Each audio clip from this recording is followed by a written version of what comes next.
Alô, amigos do Instituto Espírita de Educação. É com satisfação que estamos mais uma vez nos dirigindo a todos vocês, frequentadores, internautas que acompanham as palestras virtuais do Instituto Espírita de Educação, e desta vez foi solicitado que desenvolvêssemos o tema falsos profetas. Nós gostaríamos de destacar, de início, que o nosso codificador, Allan Kardec, ele dedicou um capítulo sobre esse tema no livro O Evangelho segundo o Espiritismo. Trata-se do capítulo 21, intitulado Haverá falsos cristos e falsos profetas. Antes, porém, de entrarmos nos comentários sobre os falsos profetas, torna-se interessante nós fazermos aí uma introdução, algumas explicações sobre o significado de profeta.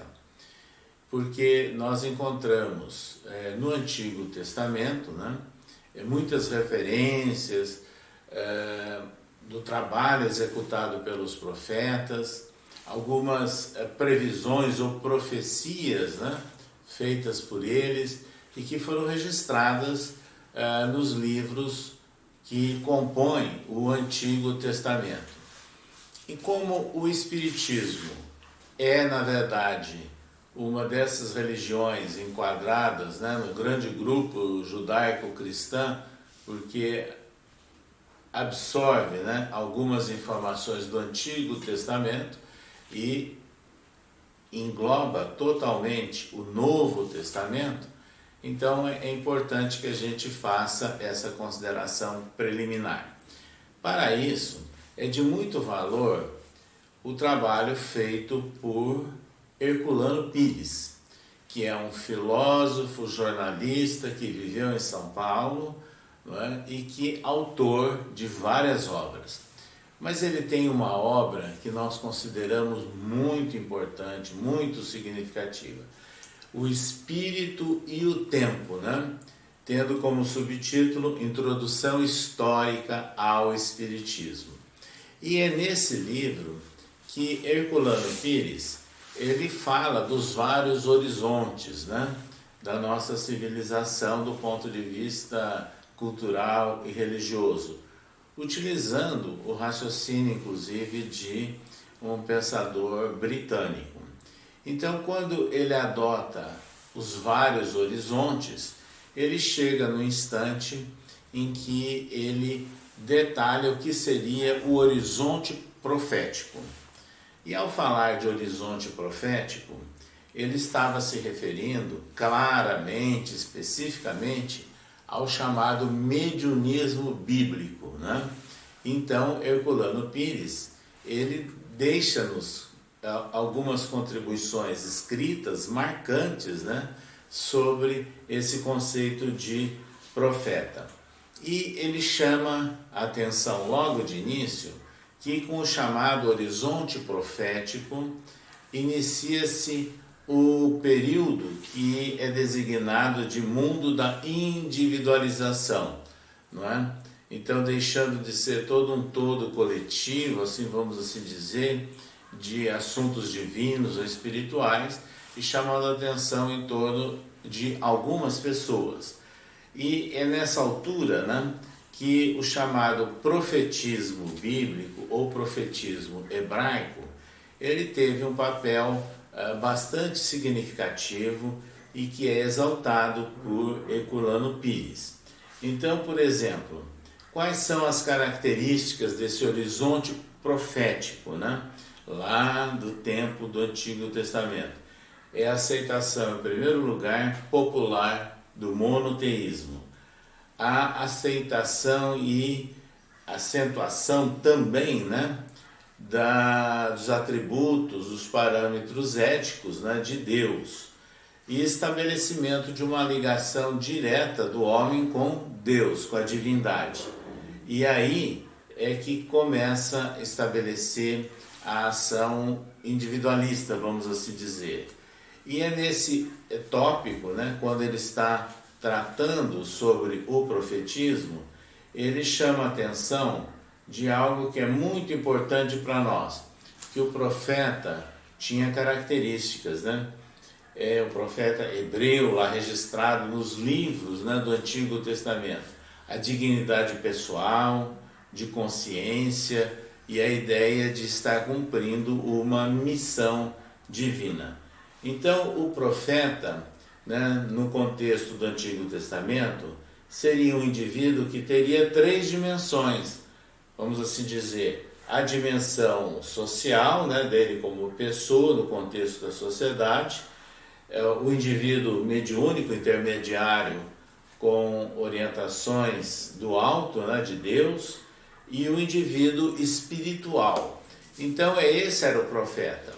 E quando nós falamos em profeta, e situamos bem os conceitos de Herculano Pires, nós temos que lembrar que a palavra profeta não é absolutamente e unicamente sinônimo de predição. O profeta, ele pode ou não fazer predições, né? O profeta, ele tem essas características gerais que nós sintetizamos aí, tirando pensamentos da obra de Herculano Pires. Mas hoje, muitas vezes, quando nós falamos em profeta, nós estamos nos referindo àqueles que fazem predições. E aí é que é importante nós separarmos, né?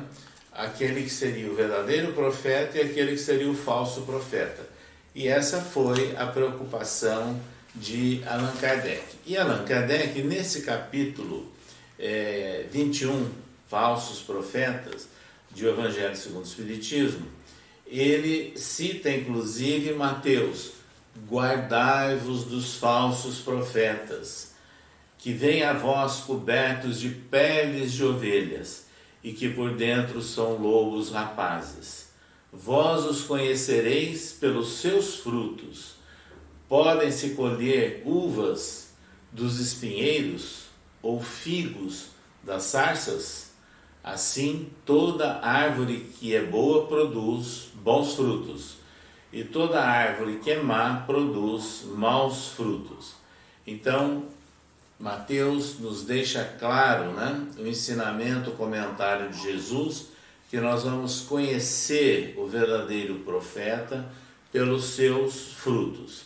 Então, isso é, na verdade, um indicativo, um parâmetro muito importante para todos nós, para separarmos o verdadeiro e o falso profeta. E aí, Allan Kardec, ele também, em O Evangelho segundo o Espiritismo, nesse capítulo 21, ele introduz versículos transcritos de João, não é? De uma epístola de João. Meus bem-amados, não acrediteis em todos os espíritos, mas experimentais se os espíritos são de Deus, porquanto vários falsos profetas se ergueram no mundo. Então nós encontramos no Evangelho segundo o Espiritismo, com base, né, em versículos do Novo Testamento, empregados, adotados por Allan Kardec, os parâmetros para nós identificarmos o verdadeiro profeta dos chamados falsos profetas. Essas ideias, elas são extremamente úteis e aplicáveis, inclusive agora, nos momentos em que nós estamos vivendo. Para nós termos uma ideia, uma ilustração sobre o falso profeta, não é? Então nós vamos lembrar que na época de Jesus, ou logo após Jesus, melhor dizendo, e isso foi registrado sempre por Paulo, o apóstolo, nas suas epístolas, existiam muitos falsos profetas, e essa era uma preocupação de Paulo de Tarso, né? Orientar as comunidades cristãs iniciais para que não caíssem, né, no engodo, né, nas alucinações criadas por falsos profetas. Então alguns se diziam enviados de Jesus, outros estavam, entre aspas, curando em nome de Jesus, sempre com outras intenções, né? Então por isso que é importante procurar verificar quais são os frutos, né? Como as coisas são produzidas e por quê. E exatamente Paulo registra nos seus comentários, e foi registrado também por Lucas, né, em Atos dos Apóstolos, a visita, né, que ele fez na sua primeira grande viagem, quando ele chega, aliás, na segunda grande viagem, na primeira que ele chega à Europa. Então, quando ele está na cidade de Filipos, à medida que ele ia falando um dia após outro, junto com Silas e outros seguidores, sempre aparecia ali uma jovem senhora e que em altos brados, né, se dirigia ao povo, dizendo que ouvisse os enviados do Altíssimo, se dirigindo a Paulo e os seus companheiros. Em princípio, ela poderia estar elogiando, vamos assim dizer, não é? Mas aquilo se seguia ao longo de vários dias, de várias preleções de Paulo. E aí ele procurou saber quem era essa senhora. E aí veio a informação que ela era a famosa pitonisa da cidade de Filipos. O termo pitonisa era empregado, né, dentro da comunidade de cultura grega, e que era o caso, inclusive, ali de Filipos, de médiuns, né, que davam consultas. Então, elas davam consultas àqueles que os procuravam, orientações, mas no caso dessa pitonisa de Filipos, havia certeza de que tinha um interesse material. Ela cobrava, né, pelos atendimentos, por aquelas consultas. Então isso havia uma repetição. Chegado um determinado instante, Paulo interrompe a sua preleção e fala energicamente, se dirigindo a ela e afastando aquela entidade, né? Fazendo aquilo que hoje nós espíritas chamaríamos de um processo de diálogo mais enérgico, né? Nesse caso, afastando a entidade que era perniciosa, que estava enganando, né? E por que ela fazia isso, aqueles elogios?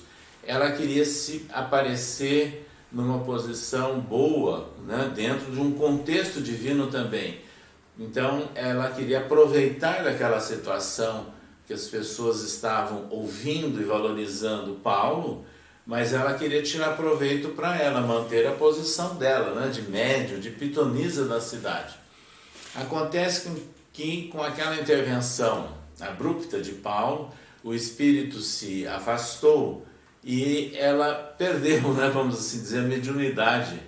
E depois de 3 dias, e isso é registrado em detalhes pelo espírito Emmanuel, no livro Paulo e Estevão, depois de 3 dias, algumas pessoas ficaram realmente prejudicadas, que estavam dependendo financeiramente também, né, dos proventos auridos pela pitonisa de Filipos. E aí começaram a perseguir Paulo, Silas e seguidores. Paulo foi preso, né, juntamente com Silas, ali na cidade de Filipos. E acontece ali uma série de fenômenos naquela noite da prisão, nós não vamos entrar em detalhe agora que não é objetivo, mas foi a noite da grande tempestade que a porta se abriu, né, em função de um abalo sísmico, inclusive, e no dia seguinte, em função de tudo isso, por temor, né, as autoridades que tinham as funções policiais e o próprio juiz ali da cidade, acharam melhor libertar Paulo e Silas e eles saíram da cidade de Filipos. Mas o que nós gostaríamos de destacar é que Paulo identificou ali uma falsa profetisa, né? Ela estava enganando o povo e aurindo, né, recursos financeiros em seu proveito e em proveito daquelas pessoas que estavam vinculadas àquela atividade dela. Então, nós temos aí no Novo Testamento um exemplo claro, né, de falso profeta. Pois bem, quando nós olhamos em nossos dias e de repente aparece junto à mídia, né, junto às notícias e documentários, casos que acontecem inclusive aqui no Brasil, de médiums, né, que se colocam na posição, entre aspas, alguns de gurus. Guru não é um termo espírita, mas alguns se colocam nessa posição, não são espíritas. Nós estamos falando dos falsos profetas. Então, essas pessoas muitas vezes têm mediunidade, têm essa propensão de facilidade de intercâmbio, de ser intermediários, né, de outras energias de natureza espiritual. Mas elas começam a se aproveitar dessas circunstâncias. E sempre aparece alguns casos, inclusive, gerando até escândalo, né, junto à mídia aqui no Brasil. Nos últimos anos, vários casos têm vindo à tona.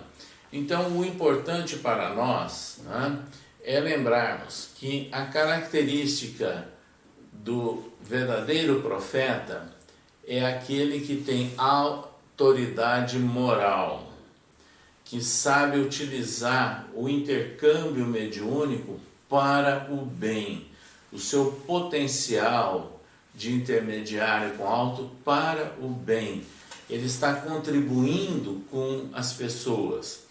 E Herculano Pires deixou muito claro isso em O Espírito e o Tempo, no livro que nós comentamos logo de início, dizendo-nos, né, desse trabalho dos verdadeiros profetas e que tiveram um papel muito importante lá na antiguidade e vários deles estão registrados, né, no Antigo Testamento. E fazia parte da cultura judaica, inclusive, a valorização dos profetas e a expectativa de que ocorressem as predições deles, inclusive, né, anunciando, inclusive, a vinda do Messias. Tanto que Jesus, num diálogo que ele teve com seus discípulos, ele foi confundindo com os profetas, né? Quando ele perguntou quem eles imaginavam que ele era, vários responderam como ele sendo o retorno de um dos profetas. E até que ele se dirigiu a Pedro e disse que não, que realmente era a informação de Pedro que era a correta, né?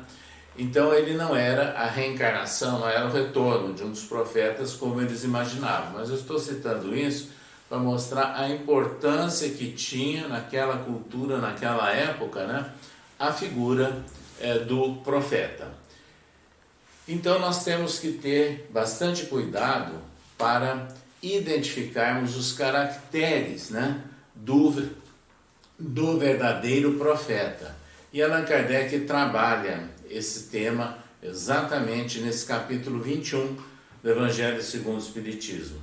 E aí, Erasto, o Espírito, ele escreve uma mensagem, quer dizer, uma instrução espiritual que Allan Kardec introduziu nesse capítulo, dizendo o seguinte: desconfiai, pois, dos falsos profetas, sobretudo num tempo de renovação, porque muitos impostores se dirão os enviados de Deus. Eles proporcionam uma vaidosa satisfação na terra, mas uma terrível justiça os espera. Podeis estar certo disso.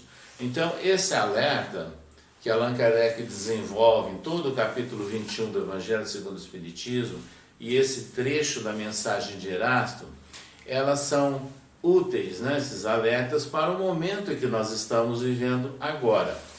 Nesses dias de pandemia, aliás, nesses meses de pandemia, quantos informes surgiram por aí afora, né, falando de curas miraculosas, né, do coronavírus, outros falando de detalhes de datas de cessação de toda a epidemia, outros relacionando, entre aspas, com o chamado fim do mundo.